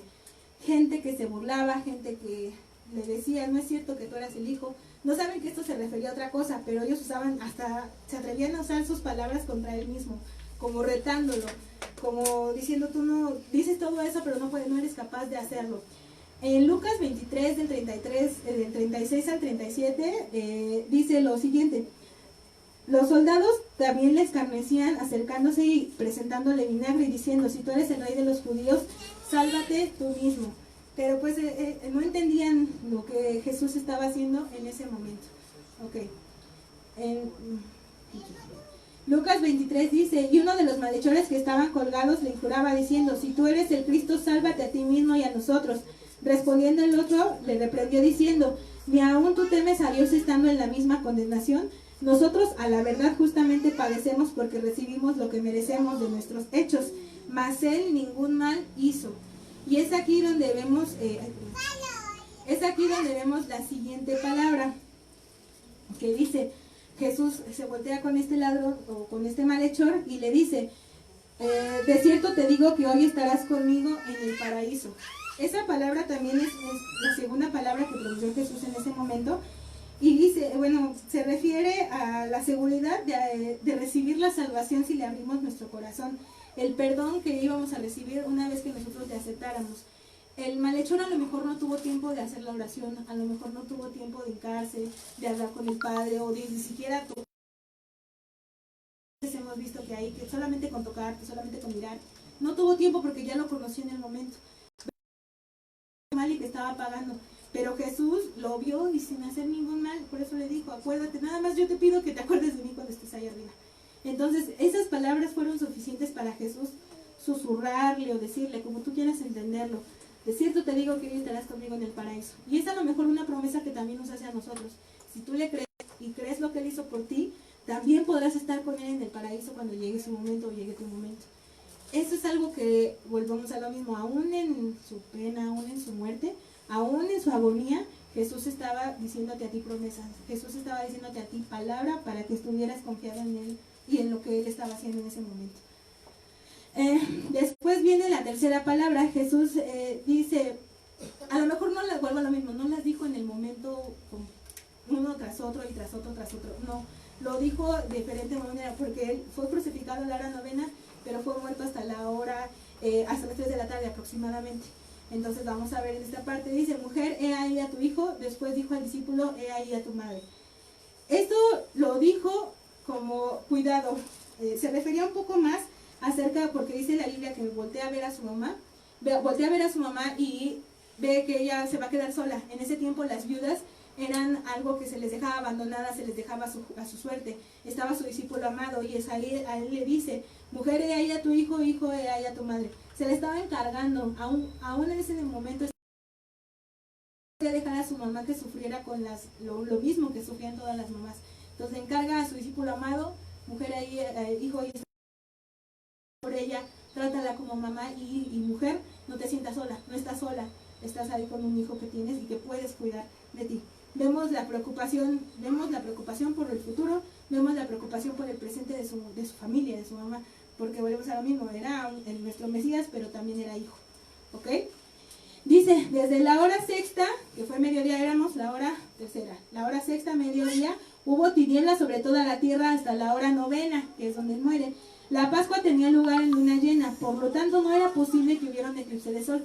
Mucha gente explica tinieblas como si se hubiera puesto un eclipse, ven que se oscurece todo, pero aquí dice: como era la Pascua tenía lugar en la luna llena, no era posible que hubiera un eclipse en ese momento. Entonces, pues vemos que las tinieblas tuvieron que ser algo sobrenatural, algo que solamente Dios podía hacer. Imagínense al Padre viendo al Hijo ahí, viendo al Hijo sufrir. La cuarta palabra viene, Jesús clamó, Dios mío, ¿por qué me has desamparado? De aquí en adelante vamos a ver a Jesús humano. Vamos a ver a lo mejor a un Jesús que está recibiendo ya todo el peso, está sintiendo ya todo el peso del pecado sobre él mismo, sobre su humanidad. Y es por eso dice, Dios mío, ¿por qué me has desamparado? Se siente solo, se siente, si ya estamos en el borde, o si ya está en ese momento de debilidad, él se siente solo. Y no es a lo mejor porque Dios haya dicho, ya no te quiero, no, Dios estaba ahí, lo estaba viendo. Yo creo que, dice, ¿no? Podía haber mandado millones de ángeles a sacarlo, pero no podía, era algo que tenía que suceder. Y el mismo Jesús a lo mejor lo sintió en su momento de debilidad. Y se refiere a esa parte, ¿no? Y dice, ¿por qué me has abandonado? Es un Jesús totalmente podemos a lo mejor entender la cara que había en el pecado que nosotros llevamos, o en el pecado que ahorita, o que él estaba pasando. Esto está en Mateo 27, de nuestro pecado sobre Jesús. Viene la siguiente palabra que dice, tengo sed. Jesús, hidratación, hipovolemia, no tenía ya sangre, no había comido, no había bebido, no había repuesto el líquido que estaba perdiendo. Y volvemos a ver al Jesús humano, tengo sed. Pero ya lo decía como, yo me imagino que ya era inconsciente, ya era algo que él prefería, ya no estaba pensando en los demás, ya estaba pensando en lo que él sentía como humano, en esa parte. Hay veces que se refiere a la parte espiritual, ¿no? Que la gente dice que necesitaba cariño, necesitaba comprensión, pero vemos en ese momento, no era tanto esa parte, era ya la parte humana de Jesús que estaba hablando. ¿Ok? Y después dice, sujetaron una esponja en una rama de hisopo empapada de vinagre y se la acercaron a la boca. Esta bebida era hecha de miel, claras de huevo y esencias de diferentes hierbas. Servía para que sus heridas dolieran aún más y apurar la muerte. ¿Se acuerdan que primero fue para que no sintiera nada? Aquí era porque necesitaban apresurar el proceso. Necesitaban que ya se muriera, estaban pasando casi 6 horas y no pasaba nada. Entonces le dan eso para que le duelan más y la muerte o lo dejaba inconsciente o algo más. Entonces vemos inclusive ahí la misma crueldad con la que se trataba en ese momento, ya querían que muriera. Viene la sexta palabra que dice, consumado es. Dice, volvemos, a lo mejor es el Jesús humano, pero viene el Jesús Hijo de Dios. Ya terminé, ya hice lo que tenía que hacer, ya no puedo hacer más, estoy aquí cumpliendo lo que tú me dijiste. Y es algo que a lo mejor como persona no lo entendemos, pero vean lo que Jesús estaba haciendo en ese momento, ¿ok? Y la última palabra, Padre, en tus manos encomiendo mi espíritu, Padre, en tus manos encomiendo mi espíritu. Igual, la consumación de la tarea que él iba a hacer. Ya, dicen, algunas referencias dicen que era porque ya sentía que su corazón estaba bombeando a una parte muy rápida. Ya sentía que la muerte estaba cerca, y lo único que alcanzó a decir es, aquí está mi espíritu, te lo encomiendo, tú haz lo que tienes que hacer. Perdón, un poquito perdón. Dios. Vemos en el Salmo 31, dice, en la Reina Valera, porque tú eres mi roca y mi castillo, por tu nombre me guías y me encaminas. Sácame de la red que has escogido para mí, porque tú eres mi refugio. En tu mano encomiendo mi espíritu, tú me has redimido, oh Jehová, de verdad. Volvemos a ver una profecía cumplida, que el Cordero iba a recibir. Ok. Pasa esta parte de la muerte de Jesús, y vemos ahora sí la parte cumplida. Dice ahí... Testigos de la muerte de Jesús, Mateo 27, del 51 al 56. Dice, una vez que muere Jesús, hay un terremoto, hay muchas cosas que pasan en común, y dice, he aquí, el velo del templo se rasgó en dos, de arriba a abajo, y la tierra tembló, y las rocas se partieron. Y muchos cuerpos de santos que habían dormido se levantaron y salieron de los sepulcros después de la resurrección de él, vinieron a la santa ciudad y aparecieron muchos. Dice, el centurión y los que estaban en el terremoto y las cosas que habían pasado, temieron en gran manera y dijeron, verdaderamente este era el Hijo de Dios. Estaban ahí muchas mujeres mirando de lejos, las cuales habían seguido a Jesús desde Galilea, entre las cuales estaban María Magdalena, María la madre de Jacobo y de José y la madre de los hijos de Zebedeo. Vamos a ver, esta parte también es importante. Dice, el camino de la presencia de Dios fue abierta en todos a través de un sacrificio vivo y único. Dice, se rompió de arriba hacia abajo. Esto era para que ellos vieran que no era una persona que estuviera ahí en el momento que hubiera arrancado el velo, que lo hubiera abierto. Fue desde arriba, era algo lógicamente o físicamente imposible, que desde arriba hacia abajo se partiera. Pero era una simbología que se estaba haciendo. Ya esto era lo que separaba el lugar donde todos podían estar del lugar santo, donde solamente podían estar los sacerdotes. Si el velo fue rasgado, quiere decir que con su sacrificio cualquier persona ya podía acceder. Y eso es lo que vino a hacer Jesús, por eso él sabía que tenía que pasar. Eso es lo que Dios nos estaba ofreciendo a través de su Hijo, ¿no? Aquí hay una parte que quiero aclarar, que muchas referencias lo están tomando a mal o lo están sacando de contexto o muchas cosas. En el versículo de Mateo dice que los sepulcros fueron abiertos y los cuerpos salieron. Eso es algo que a lo mejor, y dice que después de la resurrección de Jesús mucha gente lo vio. Vamos a recordar que en el terremoto, aquí estamos en México y los que hemos sentido el terremoto pero en ese tiempo era un lugar de tierra, eran las tumbas enterradas, estaban los cuerpos enterrados. Cuando viene el terremoto salen los cuerpos, no quiere decir que a lo mejor salieron como momias o como zombies, como generalmente pensamos, salen por el terremoto, a causa del terremoto. Aquí hay una imagen que a lo mejor igual no se alcanza a ver, pero más adelante si quieren les hacemos llegar esta presentación para que las tengan a color. Y viene una traducción un poco diferente. Dice, la palabra se traduce de resurrección y no significa resurgir a la vida, significa salir afuera. Son problemas de traducción a lo mejor en el texto. Entonces dice que la traducción de estas palabras, la traducción correcta de estas palabras pueden ayudarnos a entender un poco más a qué se refería esta parte. Vuelvo a lo mismo, si quieren después les podemos pasar esta diapositiva, esta presentación, y ya traducido a como se podría decir o se podría entender, dice, las tumbas se abrieron y muchos cuerpos de los que dormían en muerte, los dignos fueron desplazados hacia arriba y fueron esparcidos fuera de las tumbas. Después los que salían del sitio entraron a la ciudad y lo dieron a conocer a todos. Eso se refiere a que mucha gente que estaba ahí vio que los cuerpos salieron y por eso dice ahí que muchos testigos fueron dados por ellos. Y entonces volvemos a lo mismo, no es que hayan resucitado como zombies, sino eso es a lo mejor mala traducción. Que después hay mucha gente que dice que después de la resurrección de Jesús, como los cuerpos no se juntaron el día sábado, el día domingo temprano, los que habían salido de la tierra resucitaron con la resurrección de Jesús. Pero esas son otras cuestiones de teología que a lo mejor nos falta comprender un poco más. Después dice, Después dice que se baja el cuerpo de Jesús y se confirma la certificación de la muerte y el pedido del cuerpo que se hace de Jesús. Ya vamos a terminar con esta parte.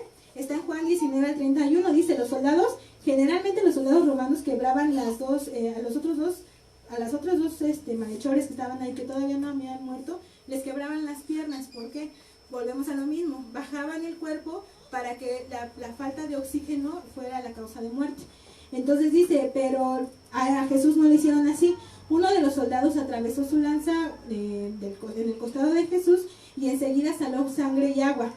José de Arimatea le pidió permiso a Pilato para llevarse el cuerpo de Jesús y Pilato le dio el permiso y se llevó el cuerpo de Jesús. Vamos a ver rápidamente. Vamos a ver por qué es hecho indiscutible de que Jesús murió. En primera, Jesús ya estaba muerto cuando se le clavó la lanza. La principal teoría señala que con la lanza se traspasó el pericardio de Jesús. Antes decían que era un derrame pleural por todo lo que había pasado, pero decían que técnicamente y fisiológicamente no era posible que el agua estuviera en la pleura. Probablemente la falta de agua hizo que el acúmulo de agua o lo que estuviera pasando fisiológicamente se albergara alrededor del corazón. Un poco de anatomía, el corazón está justo en el centro de nuestro tórax, un poco ladeado hacia la izquierda y está cubierta con una pequeña telita llamada pericardio. Hay veces que la deshidratación, todos los golpes hacen una fuga de líquidos, fuga de suerito. Entonces, lo que se cree es que con la lanza fue atravesado no solamente el pulmón, llegó hasta el corazón y lo que salió de agua y sangre, dicen los científicos, o se supone que fue el agua que se juntó en el pericardio y la sangre de Jesús. Pero esto, más allá de ser a lo mejor un hecho científico, ¿qué pasó? No es que lo hayan matado, muchos dicen que atravesaron el corazón de Jesús, que esa fue su causa de muerte, no, fueron otras situaciones que tenían ahí. Dice, hay algunos médicos que se pusieron a analizar la muerte de Jesús y pudo haber sido por desmayos y colapsos fugaces, por constantes, la baja de presión sanguínea que sobrevino al estar azotado en el palacio de Pilato, los riñones dejaron de funcionar, lo cual impidió que el poco líquido se quedara dentro del cuerpo a lo mejor, y tuvo que haber sufrido una terrible arritmia cardíaca, con el corazón desbocado tratando de bombear la poca sangre que había. Y volvemos, tantito la poca sangre que había y tantito líquido que rodeaba el corazón. Entonces vamos a ver que hay un médico que se llama James Thompson, y él dijo que Jesús no murió por el agotamiento, ni por los golpes, ni por las 3 horas de estar crucificado, sino por las terribles experiencias físicas y emocionales que le daba ese corazón. Entonces vamos viendo, no fue por muerte de que la lanza le atravesó el corazón, sino por todo lo demás. Y esto se refiere a que es una fuente de vida, salud y limpieza espiritual. Generalmente lo tomamos en esa parte, a lo mejor si no tan literal, pero a eso vamos a referirnos un poco más. José de Arimatea era un seguidor de Jesús que no solo se atrevía a declararlo abiertamente, porque despreciaban a Jesús y sabía que no dudarían en expulsarlo de la sinagoga. José de Arimatea era como uno de esos que seguían, pero no lo decían porque sabían que lo iban a expulsar de donde él estaba. Era uno de los judíos que sí creía en Jesús. Entonces, cuando él ve esta situación, deja de lado su miedo, su orgullo, y le da el acceso al cuerpo. Viene cuando Jesús es puesto en la tumba en Juan 19, dice, fue embalsamado, bueno, en ese momento se llamaba embalsamar, pero dice, fue puesto en la tumba. Nicodemo llegó con 30 kilos aproximadamente de perfume donde estaba José. Tomaron el cuerpo de Jesús y lo envolvieron en vendas de una tela muy clara. Dice, en el lugar donde Jesús murió había un jardín con una tumba nueva. Por eso pusieron ahí el cuerpo de Jesús, porque era la más cercana. Volvemos a lo mismo. Como ya querían que todo terminara por la apresura de la Pascua, vieron la tumba nueva, entonces estaba a un ladito fue puesto el cuerpo de Jesús. Al mezclar los lienzos con el cuerpo de Jesús quedaban pegados a casi, es decir, fue dejado ahí y la tumba fue vigilada por mujeres y soldados, refiere la Biblia en Mateo 27:61. Dice, frente a la tumba se quedaron sentadas María Magdalena y la otra María. Los fariseos fueron ante Pilato y pidieron que llevaran unos guardias para vigilar la tumba, que nadie pudiera sacar su cuerpo para que no dijeran que él había resucitado, pero por otra persona. O sea, de verdad que la gente estaba ya bien metida, que Jesús no cumpliera lo que él había prometido. Pusieron incluso un sello romano, y ese sello consistía en un poco de arcilla alrededor de la piedra, un poco de arcilla con una cinta donde estaban los soldados. Pero ese era el sello romano. En la arcilla le ponían el sello del emperador, el sello de Roma, y eso quería decir que si el sello se rompía, la tumba había sido abierta. Era la forma de que ellos comprobaran de que nadie había abierto la puerta, porque recordemos que nadie podía salir el día sábado, el día de la Pascua nadie podía hacer nada. Entonces, volvemos a lo mismo, tenían que apresurar todo esto. Y realmente, bueno, ya con esto terminamos esta parte, porque la resurrección, la Biblia no te maneja nada más, ya después y nada más te dice que fueron puestas así. Esta parte la pusimos de cómo participar de la cena del Señor en 1 de Corintios 11:27. Dice, por eso si una persona come el pan o bebe del agua de la importancia el cuerpo y la sangre de Jesucristo.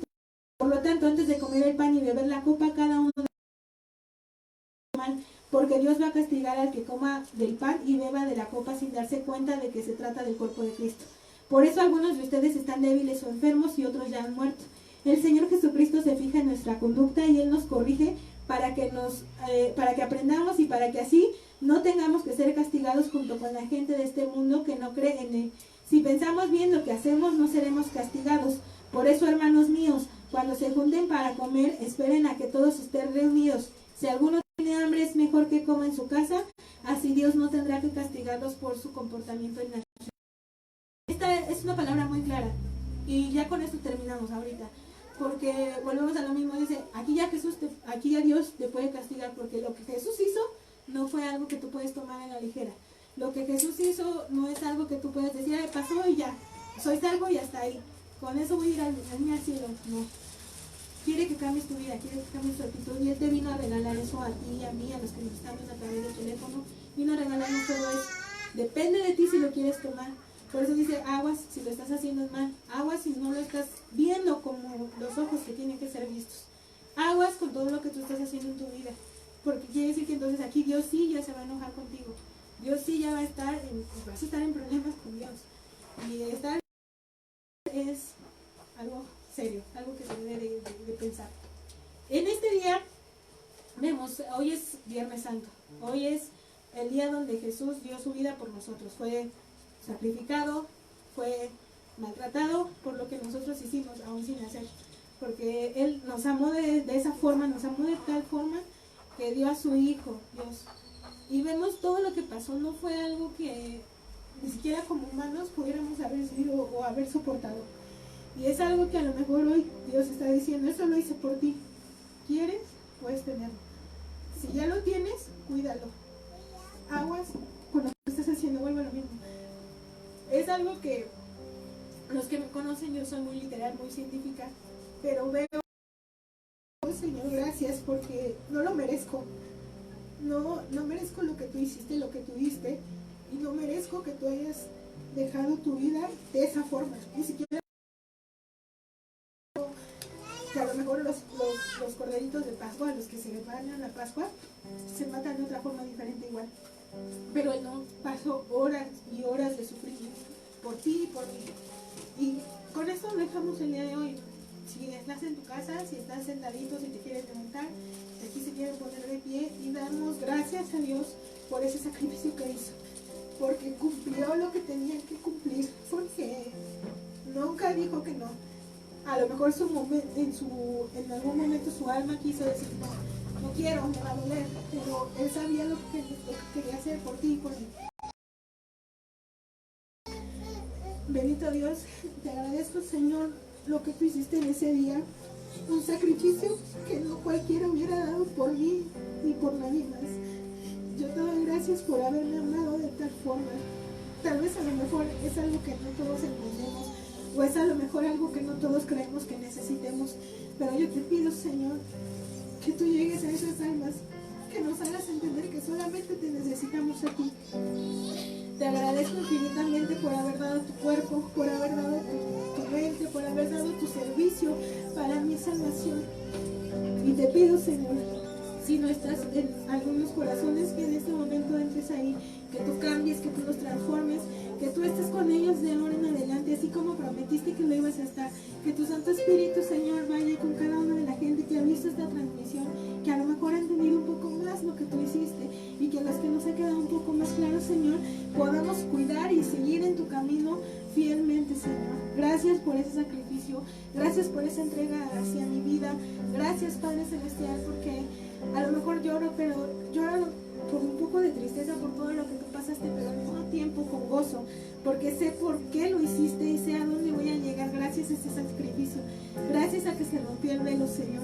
Te agradezco tanto ese sacrificio, Señor, y de verdad no hay más palabras para agradecerte, no hay más que decirte, más que prometerte a lo mejor que quiero y puedo cambiar mi vida, prometerte dar un servicio mejor, prometer dar a lo mejor más de mí para poder agradecerte con mi actuar ese sacrificio. Te agradezco y te bendigo, Padre Celestial, en el nombre de Jesús. Amén. Yo amo esa cruz donde murió mi Jesús por salvar al más vil pecador. Hoy yo siempre amaré a Jesús. En sus triunfos mi gloria será.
triunfos mi gloria será.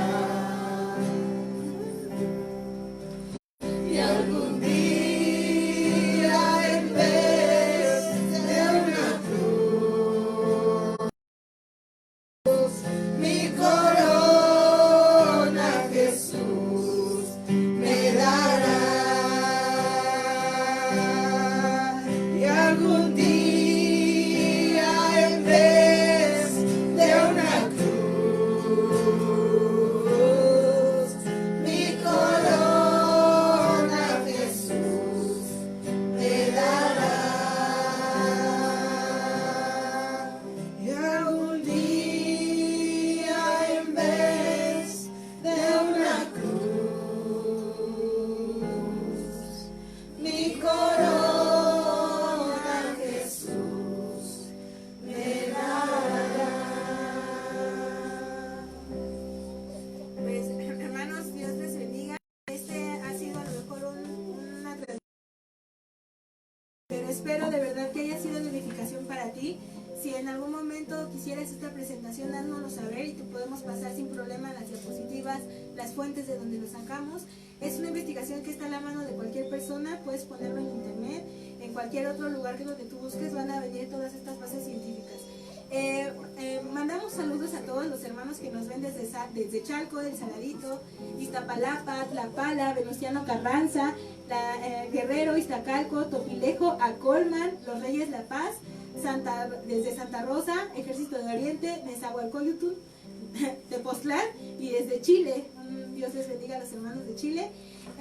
Hay otros hermanos a lo mejor que no han puesto bien de dónde nos mandan, pero sabemos que nos están viendo. Un saludo a todos ellos, a lo mejor no los podemos mencionar, pero estamos al pendiente de todos sus comentarios y peticiones.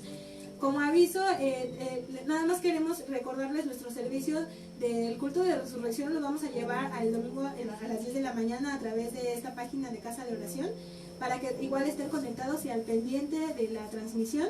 Y recuerden mandarnos un mensaje, ya sea en esta misma publicación cuando ustedes los vean, y con cuántos se están reuniendo. En los comentarios déjenos también con cuánta gente en su casa están viendo. A lo mejor nada más ocupan un teléfono y aquí queda registrado el teléfono de donde nos están viendo, pero a lo mejor son más de 2 o 3 personas que lo están viendo en el mismo momento.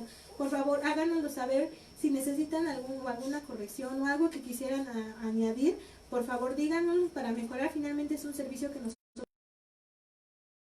Dios les bendiga y nos estamos viendo. Recuerden el domingo a las 10 de la mañana por esta misma plataforma el servicio de culto de resurrección. Dios les bendiga desde Casa de Oración.